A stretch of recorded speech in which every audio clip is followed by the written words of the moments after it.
من واجبنا نقدموا تعليم ديال الجودة ومجاني للأطفال كاملين. وكنطلب بتواضع من المغاربة يبقاو دايرين فينا الثقة بصفتنا الفريق اللي قادر على المساهمة في بناء المغرب القوي والعادل. شهادات كثيرة ديال المواطنين والمواطنات، البعض منهم متفائل المستقبل والبعض منهم الصراحة بعد تدخلات كتضر في الخطر. شنو يمكن يكون الإحساس ديالكم الإخوان والأخوات ملي تسمعوا واحد الأب كيتحسوا وكيقول بغيت غير ولادي يقراو في مدارس عمومية بلا مصاريف؟ علاش خاصو يفكر يديهم يدي ولادهم للتعليم الخصوصي؟ علاش غادي نبقاو نفكروا بان الا بغيتي تضمن مستقبل وليداتك خاصك تقريهم في الخصوصي؟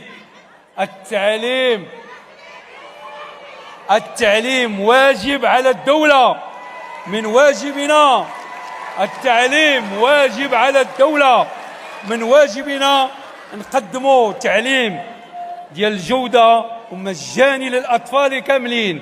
هذا علاش كنصرعوا من تعميم مدارس الرياضة اللي بشهادة واحد الأم قالت ملي شافت التغيير اللي كان عند ولدها، هذه بحال المدرسة ديال الفلوس ولكن هي فابور.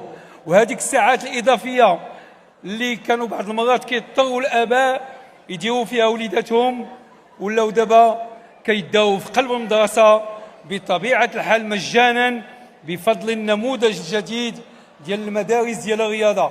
وانا البارح كنت في مديونة ومشيت شفت واحد المدرسة ديال الفوسة الثانية وتلاقيت مع الأمهات والأبناء اللي كيقراو في هذيك المدرسة الثانية ديال الفوسة الثانية، وسمعت الشهادات ديال الأمهات وقالت لي أنا عندي واحد السيدة، أنا عندي المدرسة ديالي العادية اللي باقي ما وصلتهاش المدرسة الرياضية ديال الرياضة قدام باب داري، ولكن لقيت ولدي في المدرسة ديال الرياضة على ربع ساعة ولا ثلث ساعة كنديرها في الصباح وكنديرها في العشية.